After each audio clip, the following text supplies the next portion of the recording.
You guys remember that field where I took the drone footage this summer after that bad windstorm where one of the hybrids fell down and the other one didn't, and they're planted together in a striped fashion?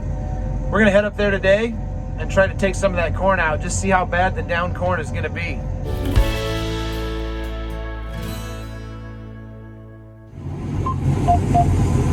This is not gonna be fun.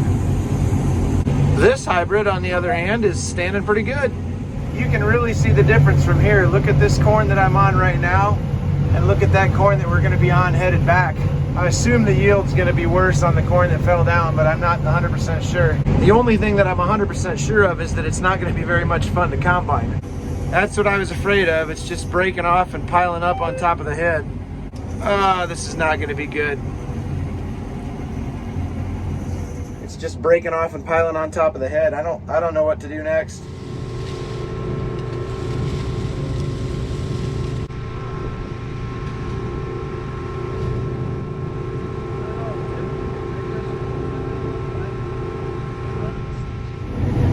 So I'm messing with the angle of the head just a little bit. I tilted it back a little bit, and we're running like 1 mile an hour here. It seems to be, I really can't tell if it's working or not. I think it might be. Nope, it's not working. Wait, well, maybe. No, it's not working. Okay, I'm changing my tune. I think this is actually going to maybe work. Man, that is some dirty corn too. It's been on the ground for a while. Doggone it.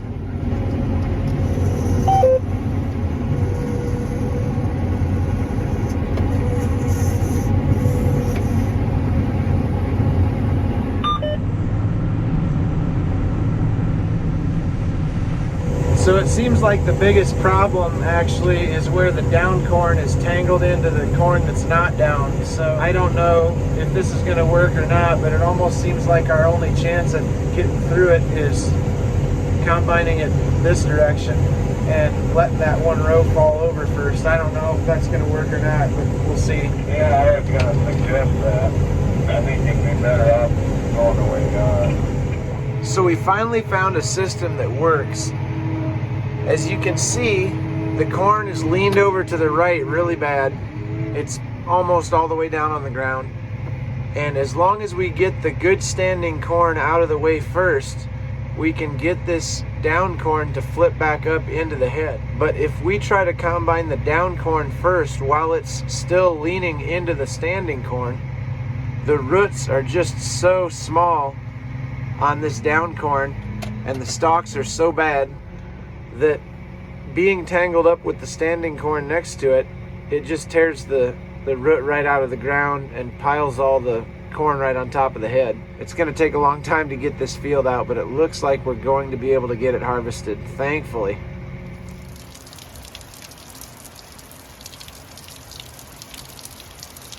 Hey, welcome back. We've been rained out since Sunday night. The combine is just a filthy hog. But we're gonna get it out, get it cleaned up, and give it a try again. It might be a little too muddy, but we're gonna find out here in a little bit.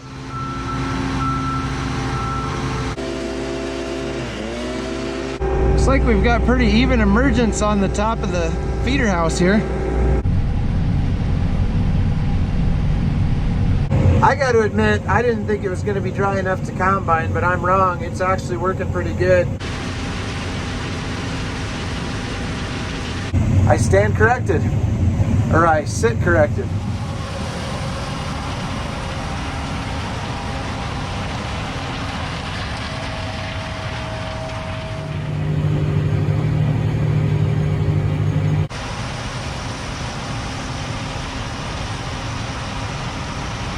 Well, I am abandoning the crew early tonight. I'm going to a football game. I'm really excited. I'm gonna stop here quick at the bean field and check on these beans.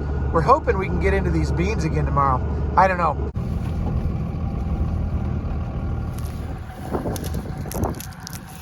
That's a good sign. So it may seem kind of unscientific to most of you if you've never been involved in this before, but that's how we check beans if we don't have a combine there to actually harvest some. You just roll them between your fingers and see if they easily break out of the pods, and then you bite them, and if they make a cracking sound, that's a pretty good benchmark that you can get in there with the combine and give it a go. So we're gonna try these beans tomorrow.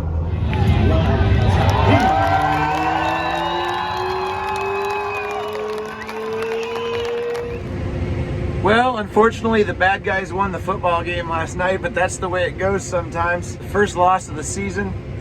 They've only got one more regular season game to play, and then it's on to the playoffs. But back in the saddle this morning, we're going to get a couple loads of corn out, and then we're going to switch over to beans because I really think they're going to be ready to go.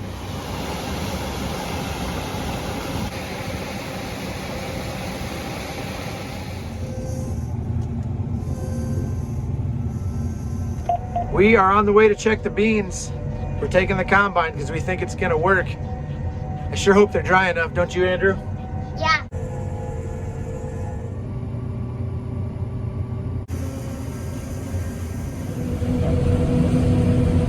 What do you think, man? Are they ready? Yeah, they're so ready. Well, good news, we got lunch and the beans are gonna go.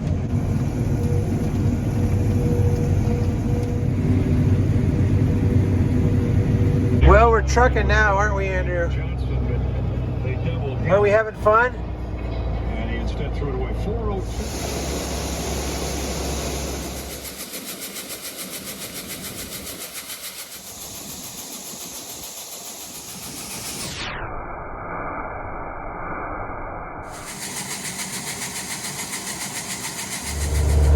Man, that is some kind of sunset.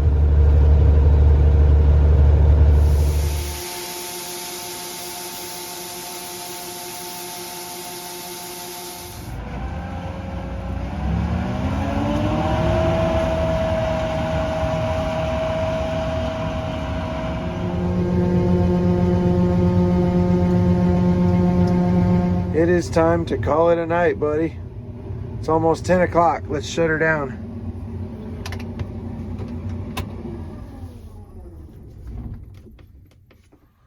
Well, it seems like something always goes just a little bit sideways when you try to get something done on Sunday.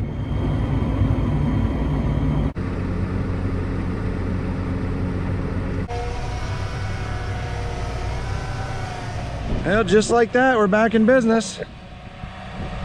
Well, it's a good thing we were sitting here idling with it because it made a big puddle. We might have not noticed it otherwise. There's oil all over the inside of the back right tire. It was obviously leaking when we went down the road with it. If you go around here ahead of the back tires and get underneath, you can see it's just dripping off of everything right under here. I kind of think it's coming off the line that's above this line, or maybe even the second line above that line where it goes through the clamp. Either that or it's coming out up there in that mess of stuff. I don't know. You just can't really see where it's coming from. You guys, this is a pretty sweet grain cart tractor. I'm not gonna lie, this is a pretty serious upgrade. So we just got started on another field, and man, are these stems green and tough. But the beans are dry, 12.3%. Something's wrong with the yield monitor. It just went from 90 to 66 just in an instant, and I don't know what's going on. I don't know it's obviously not that much different from one pass to the next. Well, we finally figured out what's the matter with the yield monitor on the combine. Turns out there's a slimy goo on the mass grain flow sensor and on the moisture sensor. And what's happening is these beans, even though the beans are ready, the stems are just so green and wet and mushy that they're just kind of turning into a pulp when they go through the combine. And it's kind of making a slimy coating on those sensors. Turns out as soon as we got over the top of the hill to the other side of the field where the bean stems were not quite so green, after 3 or 4 rounds it sort of started to slowly work its way back to normal operation. So fortunately it doesn't seem like there's really anything wrong with the combine. The cart tractor on the other hand is a little different story. They sent somebody out to look at it, and it turns out they're not able to fix it out in the field. That line is broken somewhere between the transmission and the cab. So they're hoping, they're going to truck it back to the dealership, and they're hoping that they can just slide the wheels off the one side of the tractor and get somebody that's kind of small in there far enough to work on it. And if that doesn't work, they're going to have to lift the cab up, which is not going to be an easy process. I'm sure it's not going to be cheap if they have to do that. So I'll keep you posted on what happens with that. In the meantime, we're just really glad that we've got the 8370R available to be a cart tractor. Well, I'm going to keep trucking beans. We are really hoping to get done with this bean combining project by the end of the day tomorrow, because they've got rain on the forecast for the next day. And it looks like it's going to turn cooler and wetter after that. So we have got our fingers crossed that nothing goes wrong in the next couple of days, and we can get all of the beans finished and get back onto combining corn, which is what everybody gets excited about anyway. Hey, I hope you've enjoyed this video. Thanks for riding along. I'll see you next time.